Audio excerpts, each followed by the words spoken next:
Hey friends, got another gameplay for you. Today I'll be piloting Phelia, Exuberant Shepherd. It's a 2/2 for 2 with flash. Whenever Phelia attacks, you can exile one target non-land permanent, and then it'll come back at the beginning of the next end step. And then if the stuff you exile is something you control, Phelia is going to get a plus counter. This is an enter the battlefield matters type deck. We're going to try and protect Phelia to keep her on the battlefield and slowly get her bigger and bigger, and then knock our opponent out with combat damage. Lots of value to be had here if you can keep Phelia on the battlefield, but if you can't protect her, then you're probably going to lose. Our opponent today is going to be Deadpool trading card, and this is simply a card that just nerfs your opponent's creature. So for instance, if Deadpool came out and he'd swap text with Phelia so you get your commander's ability, but then Phelia would cause me to lose 3 life at the beginning of my upkeep, and if I wanted to get rid of Phelia, I could at the cost of 3 mana, sacrificing her and giving my opponent a draw.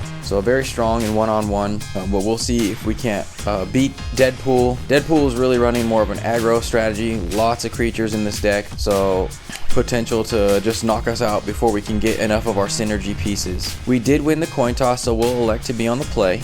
And our starting hand to consist of 3 lands. We do have the Ranger Captain of Eos, which will help us tutor up creatures. We can also continually get rid of our opponent's artifacts and enchantments if we get a 4th land. We've got the Seam Rip that can come down and exile one of our opponent's non-land permanents, and then Cathar's Commando, which is more for just sacrificing and getting rid of an artifact or enchantment. So likely that our opponent won't be able to keep artifacts or enchantments on the battlefield, but they are running lots of creatures.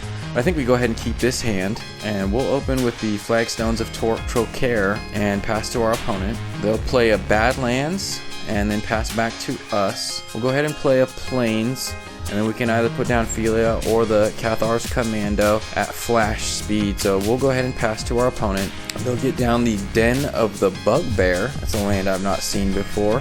You can pay 4, and until end of turn, it'll become a 3/2 Goblin creature with whenever it attacks, create a 1/1 Goblin creature token that's tapped and attacking. Oh, interesting. That's a fun land. Alright. After getting that land down, they'll go to pass. So let's go ahead and put Phelia down, and that's going to get stomped right off the bat. We don't have a way to protect her, so back to the command zone for Phelia. We will draw into the Starfield Shepherd, and then we'll go ahead and just play a Plains and get into this Ranger Captain of Eos. We'll search our library for something with a mana value of 1. My favorite being the Mother of Ruins, as we can hopefully protect Phelia with it, and then we'll pass back to our opponent. Kellogg Dangerous Mind, a 3/2 with first strike and haste that makes treasure tokens and potentially steals your opponent's creatures. They'll swing for 3. We'll go ahead and take that. They'll get a treasure token out of it, and then we get into a Giver of Ruins, so options for protection. Let's go ahead and play a Plains, and I think we get down the Mother of Ruins just so we can protect Phelia. We'll likely play the Cathar's Commando at the beginning of the end step as well, but let's get down the Mother of Ruins for now. We'll swing for 3 with our Ranger Captain, and then we'll see Fatal Push on the Mother of Ruins. We don't have a way to protect her, so that's unfortunate. She's going to go ahead and hit the graveyard, and then second main phase we'll play our Giver of Ruins and pass to our opponent. They'll get down a Detective Phoenix, a 2/2 with flying and haste. Swing for 5, another treasure token to be made, and then they'll play a Molten Collapse to destroy a target creature, targeting the Ranger Captain. That's unfortunate. I'm just a turn behind on everything I need to be able to do. We draw into a Static Prison. I think we get down the Phelia now so that we can start attacking. Phelia can also potentially trade with Kellogg if we give it protection from black or red. Yeah, I like that. Let's get down Phelia. Phelia for 4. And then we'll pass to our opponent. They'll go ahead and swing, create their treasure. We'll block Phelia with, or Kellogg with Phelia, and then we'll give Phelia protection from, let's go protection from black. Kellogg will get eaten, then they'll evoke a Grief, and they'll discard a card from our hand. Starfield Shepherd to hit the graveyard, and then the Bone Crusher Giant to hit the battlefield. Unfortunately, we drew into a Plains, which would have given us access to that Angel. Starfield Shepherd, which would have been nice to get down. I think the right play is to get down Witch's Enchanter, get rid of that treasure token. We can give Phelia protection from red and then swing. We're gonna be taking a lot of damage, 6 damage next turn just on the battlefield. Maybe we get down both the enchanter and the static prison. Yeah, I think so. Let's do that. So 4 for the witch's enchanter. Oh, I forgot the detective's phoenix is a enchantment. Yeah, well, let's get rid of that. We can blink the treasure token as well, or blink the witch to get rid of the treasure token as well. I think we go ahead and play the static prison on the bone crusher now. Yeah, let's do that. 1 for the static prison. We'll put the bone crusher in timeout, and then we'll attack for 2, still leaving Giver of Ruins up, and then we'll blink our witch's enchanter and get rid of their treasure token when she enters. Verdant Catacombs from our opponent as a land for turn into a Raucous Theater, so they'll surveil for 1, and then they'll pass the turn back to us. We'll go ahead and let that energy counter...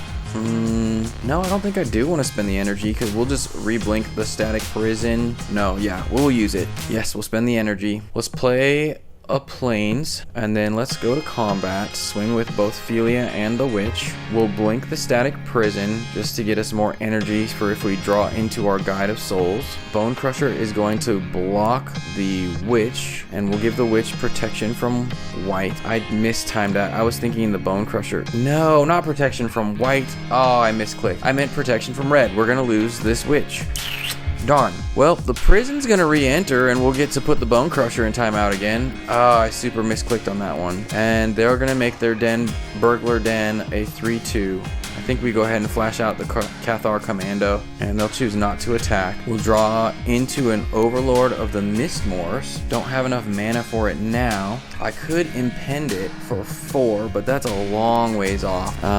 We'll go ahead and spend an energy to keep that Bone Crusher in prison, and I think we just swing for 7 and cross our fingers we draw into another land, leave up Giver of Ruins. We'll blink Cathar's Commando this turn. We don't get much out of it except another plus counter. I think the 3 damage is more valuable. Well, yeah, let's get that 3 damage in. So our opponent down to 3, and then we'll pass the turn to them, and they'll just pass right back to us. We draw into a plains. We'll spend the energy. We'll go ahead and get down a land. Let's play this Mistmoors creature. We'll get some bugs, and then we can go ahead and go to combat. Swing with the Phelia and Cathar's Commando. Blink the Mistmoors, and they're going to turn the Den of the Bugbear into a creature. It's going to block Phelia, which shouldn't matter. We'll eat the Den of the Bugbear, and then Cathar's Commando is going to knock our opponent out. So that'll give us a game 1 victory. Back for game 2, our opponent does get to choose to be on the play, and our starting hand I don't care for as we have only 1 land, so we're going to go ahead and mulligan this. We get into a much better hand. I do like having the Benevolent Bodyguard. We've also got an Urza's Saga that we can use to get into one of our equipment. We do have to send a card to the bottom of our library, and I think we'll just send a plains there as we've got 4 lands in hand. And we'll keep this hand of 6. Our opponent's open with a Blood Crypt, and we draw into a Sheffet Dunes. So we'll play a Plains and then get down the Benevolent Bodyguard. Command Tower from our opponent into a Torok Dread Canter. Ooh, it's got pro white. Whenever our opponent discards a card, put a plus counter on it. And when it enters the battlefield, if it was kicked, target opponent discards 2 cards. Okay, so it's just a 2/1 with pro white, although it's going to get plus counters whenever he forces us to discard stuff. We draw into a Lion Slash, and I think the right play is to get down this Urza's Saga and potentially play Phelia on our next turn, or I guess at the end of our opponent's turn, I should say. Yeah, let's plan on doing that. And with nothing else, we'll just ship to our opponent. They'll get down a Sokenzin, Crucible of Defiance, and swing for 2. Us down to 18, and then an Enti, Senachal of the Sun. Another card I haven't seen before. Whenever you attack, you may discard a card. When you do, put a plus counter on target attacking creature. It gains trample until end of turn. Whenever you discard 1 or more cards, exile the top card of your library and you play the card. Ooh, that's a really good card. I feel like this actually would be really good in an Alesha deck for, multiplayer commander. 2/2 comes down. We'll go ahead and get out Phelia, and then we see Urza's Saga move to chapter 2. Not sure what the right play is here. Part of me wants to get this construct token as I can get some artifacts. Well, no. I think maybe we play the Lion Slash and then blink it with Phelia. Yeah, let's do that. Let's play a Plains as a land for turn. We'll get down to Lion Slash, I can give Phelia protection from red if I need to, if they choose to trade block. No, let's play the Seam Rip, and we'll just get rid of this Entei for now. We'll swing with Phelia. Let's blink our Lion Slash just to get that plus counter. It'll come back, Phelia to get a plus counter, and then we see a Lightning Skeleton from our opponent. That is rough. They're gonna get us to discard 2 cards here, or yeah, we don't have a way to get around that because it's got trample. I could evoke out the Solitude and get rid of a Cathar's Commando. I'm gonna lose 2 cards anyway. That'll make the Turok also bigger, which I don't really want to happen. So I think I'm gonna go ahead and evoke this Solitude. We'll let him swing and then we'll do it. Yeah, so whoops, evoke the Solitude, exiling a Cathar's Commando, and we'll get rid of the Lightning Skeleton. They are gonna gain 6 life off of this, so that's unfortunate, but it'll prevent the it'll prevent this guy, the Dread Cantor, from getting bigger, at least for the time being. They'll get in for 2, so we'll go down to 16. And then we draw into a Tax Collector, Urza Saga moving to the last chapter. Ooh, interesting. That's actually going to be really strong with Phelia. But let's go ahead and tutor up whatever artifact we want to get. And I think the right choice is going to be Skull Clamp, just to protect us from if our commander gets removed some way. Unfortunately, we do lose Urza's Saga as a land, but we'll play this Sheffet Dunes. And then let's get down the Tax Collector, and well, I guess we can just detain their creature. Yeah, I like that. Let's go ahead and equip Phelia with the Skull Clamp. Phelia to become a 4/2, then we'll get down this Tax Collector. We have no cards in hand. Oh, it's got protection from white, so I can't detain this guy. Okay, that's unfortunate. We'll go ahead and swing. I guess we can swing with Benevolent Bodyguard as well. And Phelia is gonna blink the Tax Collector, and then their stuff's gonna cost 2 extra this next turn. Phelia to get a plus counter, and then the Turok to attack us for 2. We'll go down to 14. We draw into a plane, so we'll go ahead and play that. And then we'll just swing again for 7? Yeah, I like that. Swing for 7, blink the Tax Collector, and then we'll see an Opposition Agent hit the stack, and the Tax Collector will be blinked. Opposition Agent to block Phelia, so I guess we'll go ahead and sacrifice the Benevolent Bodyguard, giving Phelia protection from black. Opposition Agent will die, and then Lion Slash will get in for 1. Tax Collector is going to hit at the beginning of the end step, Phelia to get another plus counter, and then their Dread Cantor to attack again for 2. We'll go down to 12. They get into a Black Cleave Cliffs, and then we draw the Elite Spellbinder. This will make our opponent's specific cards cost 2 more, so I like that. It's also a 3/1 flyer, so let's go ahead and get this on the battlefield. We'll get a look at our opponent's hand. They've got Sign in Blood, Night's Whisper, and Thoughtseize. Thoughtseize not really doing much for them right now. I think the proper choice here is going to be Night's Whisper.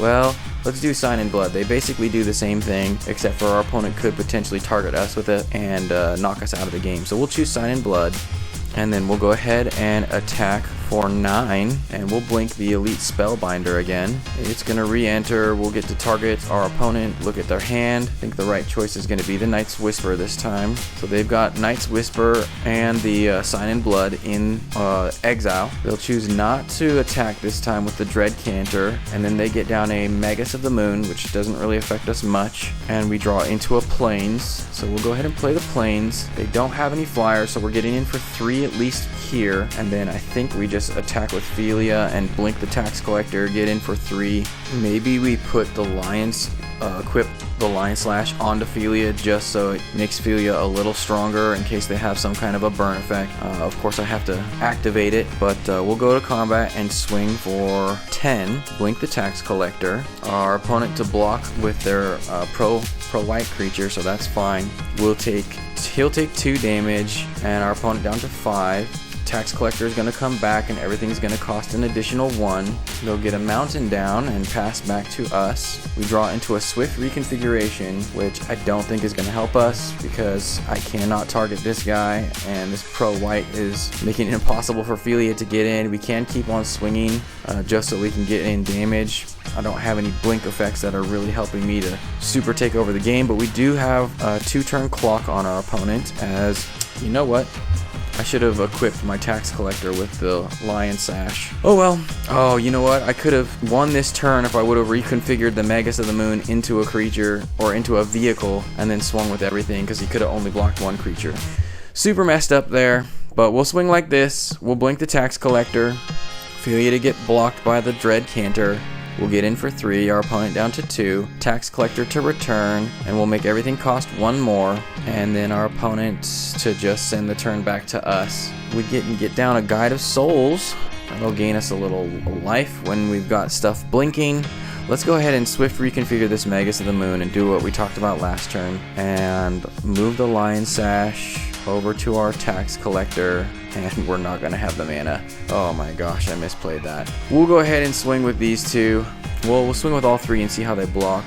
We don't have enough energy to use the Guide of the Souls, but we can go ahead and I think we blink the Guide of Souls. Yeah. And then they'll block Phelia. We'll get in for 5 and our opponent to be knocked out. And Phelia with the win 2-0 over Deadpool. I think our opponent just with unlucky draws that one, as those 2 games seemed quite easy, although it did take a little while for us to get there. They didn't really put up much of a fight in terms of life or card advantage or anything. So Phelia coming out with a win. They did remove Phelia the 1 game, but getting out a way to protect her really makes it hard for your opponent to play around. So lots of protection in this deck, although we only got into a few of those cards.